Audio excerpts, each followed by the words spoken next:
সবাইকে। আমি মধুমিতা চলে এসেছি আবার একটা নতুন ভিডিও নিয়ে। আশা করি তোমাদের সবার দীপাবলি ভালো গেছে, সেফ গেছে, আর সবাই নিশ্চয়ই খুব ভালোভাবে সেলিব্রেট করেছো। তো তোমরা দেখতে পাচ্ছ যে আমি কিন্তু অলরেডি রাস্তায় রয়েছি, কারণ আমরা এখন যাচ্ছি একটা মুভি দেখতে। প্রথমে আমরা ভাবছিলাম যে রাতের দিকে কোনো শো আছে কিনা, ভুল ভুলাইয়া মেইনলি আমরা দেখার প্ল্যান করছিলাম, কিন্তু দেখলাম সমস্ত শো হাউসফুল। তো হঠাৎ করেই মনে হলো যে তাহলে ভেনামটা দেখা যেতে পারে, কারণ ভেনামটা আমি শুনেছি, ভেনাম 3টা আমি শুনেছি খুব ভালো হয়েছে। আর আমার কিন্তু এরকম মার্ভেলের বই, ডিজনির বই দেখতে খুব ভালোই লাগে। তো তাই জন্যই আমরা একটু তাড়াহুড়ো করেই যাচ্ছি, কারণ 4:20-তে শো, আর অলরেডি এখন 4:10 বাজে। যদিও বেশিক্ষণের রাস্তা না, আর 2-3 মিনিটেরই রাস্তা, আমরা বোধহয় টাইমে পৌঁছেও যাব। তো তোমরা দেখতে থাকো আমার সাথে। আমরা কিন্তু অলরেডি হলের সামনে পৌঁছে গেছি। আমাদের অনলাইনে টিকিট কাটা আছে, তাহলে অসুবিধা হওয়ার না। কিন্তু সাডেন একটা অ্যাক্সিডেন্ট হয়েছে, ছোট অ্যাক্সিডেন্ট হয়েছে, তোমাদের পরে বলছি। আমরা কিন্তু মুভি দেখে বেরিয়ে গেছি। মুভিটা কিন্তু আমার ভীষণ ভালো লাগলো। যারা মার্ভেল ভেনামের ফ্যান তারা মানে অবশ্যই এই মুভিটা দেখো, ভেনাম 3। মানে এত ভালো লাগলো আমার মনে হয় সেকেন্ড পার্টের থেকেও থার্ড পার্টটা কিন্তু অনেক ভালো হয়েছে। বিশেষ করে যাদের বাচ্চা আছে তারা কিন্তু অবশ্যই তাদের বাচ্চাদের নিয়ে যেও। তারা যদি মার্ভেল ফ্যান হয় অবশ্যই তাদের ভালো লাগবে। তো যাই হোক, যেটা তোমাদের বলছিলাম যে মুভি হলে ঢোকার টাইমে আমাদের একটা ছোটখাটো অ্যাক্সিডেন্ট হয়েছে। সেটা হচ্ছে স্ট্যাকে তোলার সময় আমাদের গাড়িতে কিন্তু একটু স্ক্র্যাচ লেগে গেছে।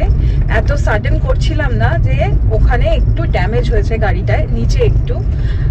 সেটা হয়তো পরে একটু টাইম করে ঠিক করতে হবে। কিন্তু যাই হোক, মুভিটা ভালো লাগলো এটাই। মানে গাড়ি ড্যামেজ হওয়ার পর যদি মুভিটা খারাপ লাগতো তখন কিন্তু একটু গায়ে লাগতো, এখনো গায়ে লাগছে। কিন্তু যাই হোক, মুভিটা দেখে আমার কিন্তু খুব ভালো লেগেছে, আমাদের সবারই ভালো লেগেছে। তো তোমরা কিন্তু অবশ্যই ভেনাম 3টা একবার দেখো। আমরা কিন্তু বাড়িতে চলে এসেছি, আর তোমরা শুনতে পাচ্ছ চারিদিকে বিভৎস বাজি ফুটছে। তো মহারাষ্ট্রে কিন্তু আজকে দিওয়ালি। আমি জানি না ঠিক তোমরা এই ব্যাপারটা জানো কি না। কালকে দিল্লি আর নর্থের সাইডে দিওয়ালি সেলিব্রেশন হয়েছে, আর মহারাষ্ট্রে কিন্তু আজকে দিওয়ালি সেলিব্রেট হচ্ছে। তো সবার বাড়িতে কিন্তু আজকেই মোস্ট প্রবলি পুজো হচ্ছে। আমি যদি এই জিনিসটা আমি একটা স্টোর থেকে শুনলাম, আমি ঠিক জানি না, তোমরা ভালো বলতে পারবে যারা জানো এই ব্যাপারটা। তো এটাই আর কি। এখন আমরা একটু বাড়িতে বসে কফি চা খাবো, তারপরে নিচে যাব একটু বাজি পোড়াতে। কারণ কালকে জানো তোমরা যে খাটকি কালীবাড়িতে গিয়েছিলাম, লেট হয়ে গেছিলো, তাই জন্য আমাদের বাজি পোড়া ডিউ রয়ে গেছে। তো আজকে সন্ধেবেলায় একটু চা কফি খেয়ে যাব, নিচে গিয়ে একটু বাজি পোড়াবো।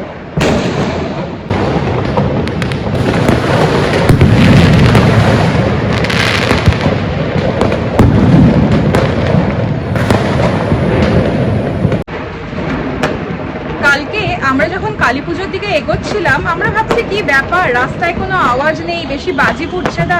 আমরা ভাবছিলাম যে মহারাষ্ট্রের থেকে বোধহয় কোনো গাইডলাইন আছে যে এবার একটু শব্দবাজি কম। কিন্তু এখন ব্যাপারটা বুঝতে পারছি যে মহারাষ্ট্রে আজকে দিওয়ালি সেলিব্রেট হচ্ছে, আর তাই জন্য আজকে বাজি ফুটছে। চারিদিকে অবস্থা দেখতে পাচ্ছ, তুমি কিন্তু বেরোলে ভয় পেয়ে যাবে, মানে এত বাজি পড়ে। তো যাই হোক, আমরা এখন রেডি হব, আমরা নিজেরাও যাব, তবে আমরা শব্দবাজি পোড়াবো না, আমরা শুধু একটু ফুলঝুরি আর তুবড়ির উপরেই রাখবো। চলো দেখতে থাকো। আমরা কিন্তু বেরিয়ে পড়েছি, আর চারিদিকে আওয়াজ শুনতে পাচ্ছ। এখন আমাদের একটা ডেজিগনেটেড প্লেস আছে, ওখানে আমরা বাজি পোড়াতে যাচ্ছি। চলো।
আমাদের কিন্তু সমস্ত বাজি পোড়ানো হয়ে গেল।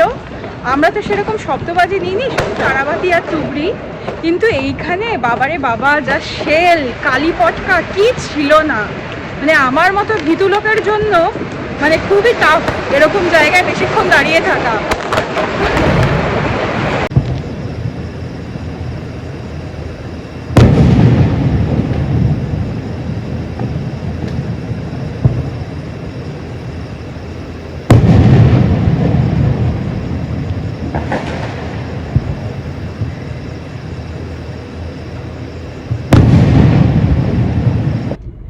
আমরা কিন্তু বাজি পুড়িয়ে একটু বেরিয়েছি, কারণ এখন ভাবছি আমরা একটু পাড়া পরিদর্শন করব যে কোথায় কিরকম বাজি পুড়ছে না পুড়ছে। এমনি একটু ড্রাইভে বেরিয়েছি, আর কিছুই না, একটু লেট নাইটে ফিরবো। কিন্তু আমি কিন্তু আজকে ভিডিওটা আর বেশি লম্বা করছি না। আশা করি তোমাদের ভিডিওটা ভালো লেগেছে, আর তোমরাও নিশ্চয়ই খুব ভালোভাবে দিওয়ালি সেলিব্রেট করেছো। তো সবাইকে আরেকবার আমি জানাই হ্যাপি দিওয়ালি। খুব ভালো থাকো তোমরা, সুস্থ থাকো। আজকের মতো টাটা, গুড নাইট।